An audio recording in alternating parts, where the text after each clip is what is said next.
ये कहानी है निशा मेहरा की। दिल्ली के पश्चिमी इलाके में वो अपने पति अमन के साथ रहती थी। अमन एक आईटी कंपनी में काम करता था और निशा घर संभालती थी। उनकी शादी को 3 साल हुए थे और दोनों का छोटा सा सुखी संसार था। पर शादी के तीसरे साल के बाद निशा को अचानक अपने घर में अजीब अजीब चीजें महसूस होने लगी। कभी दरवाजा अपने आप बंद हो जाता, कभी बर्तन अपने आप गिर पड़ते। अमन कहता हवा होगी, पर निशा के दिल में शक बैठ गया था। उसे लगता था कि कोई उन्हें देख रहा है, कोई अदृश्य निगाह जो हर पल उनकी हर हरकत पर नजर रखती है। एक दिन उसने अमन से कहा, घर में कैमरे लगवा लेते हैं, कम से कम ये पता चले कि कौन या क्या है जो बार बार हमारे घर में हिलजुल कर रहा है।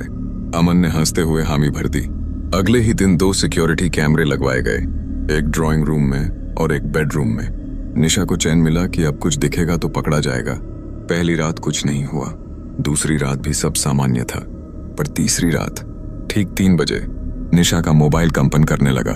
स्क्रीन पर एक नोटिफिकेशन था, मोशन डिटेक्टेड बेडरूम। वो चौंक गई। उसने तुरंत कैमरे की फीड खोली। वीडियो में वही कमरा दिखा जिसमें वो सो रही थी। कमरा अंधेरा था, लेकिन नाइट विजन में सब कुछ साफ दिख रहा था। बिस्तर पर निशा और अमन सो रहे थे, लेकिन कमरे के कोने में कोई और था। एक औरत झुकी हुई बिस्तर के पास। धीरे धीरे वह सिर उठाती है और कैमरे की तरफ देखती है। निशा ने देखा तो उसका दिल थम गया। वो औरत उसी जैसी थी, चेहरा, बाल, कपड़े सब वही, बस उसकी आंखें पूरी सफेद थीं। वो झुकी और सोती हुई निशा के कान में कुछ फुसफुसाई। वीडियो में आवाज नहीं थी, लेकिन उसके होंठ हिल रहे थे। निशा ने डर के मारे फोन गिरा दिया। वो अमन को जगाने लगी, पर अमन गहरी नींद में था, जैसे किसी ने उसे सुन्न कर दिया हो। वो पूरी रात कांपती रही। सुबह जब उसने अमन को दिखाने की कोशिश की, वीडियो खुद ब खुद डिलीट हो चुका था। स्क्रीन पर लिखा था फाइल मिसिंग। निशा ने सोचा कि ये कोई सपना होगा, पर उसके अंदर डर घर कर चुका था। अगली रात वो जानबूझकर जागती रही। घड़ी पर निगाह रखी, 3 बजने वाले थे। कमरा अंधेरे में डूबा था, बस फोन की नीली रोशनी दीवार पर पड़ रही थी। 3 बजते ही फिर वही कंपन।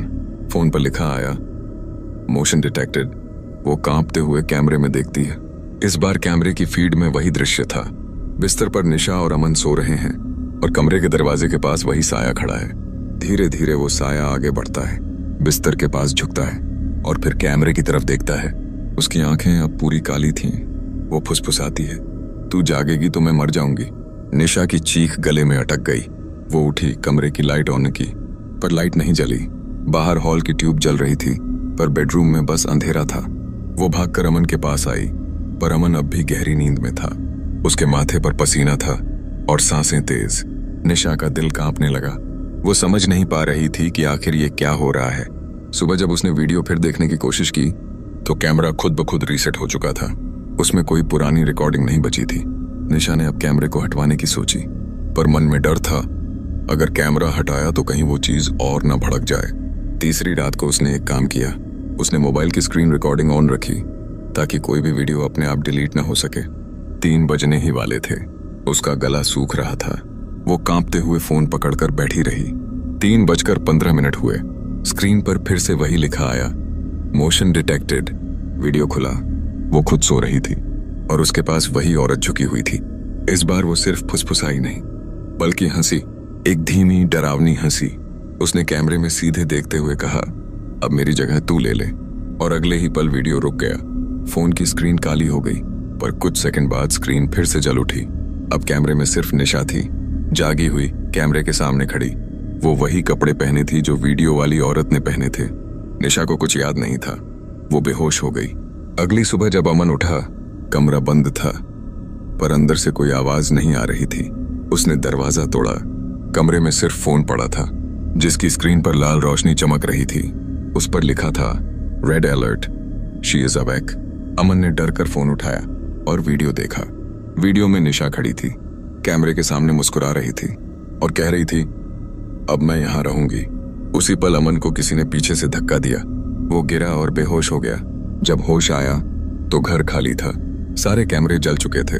सिर्फ दीवार पर किसी ने उंगलियों से लिखा था, अब वो जाग चुकी है। पुलिस ने केस दर्ज किया, पर उन्हें कोई सबूत नहीं मिला। वीडियो कैमरे सब कुछ मिट चुका था। उसके बाद से हर रात ठीक 3:15 पर उस फ्लैट की खिड़की से लाल रोशनी निकलती थी। लोग कहते हैं कि अगर कोई वहां से गुजरे तो उसके फोन में अपने आप एक नोटिफिकेशन आता है, red alert motion detected, bedroom. एक पड़ोसी ने बताया कि उसने खुद उस रात देखा था। एक औरत खिड़की के अंदर खड़ी थी और मुस्कुरा रही थी, ठीक वैसी ही जैसी निशा मुस्कुराती थी। आज तक उस फ्लैट में कोई नहीं रहता।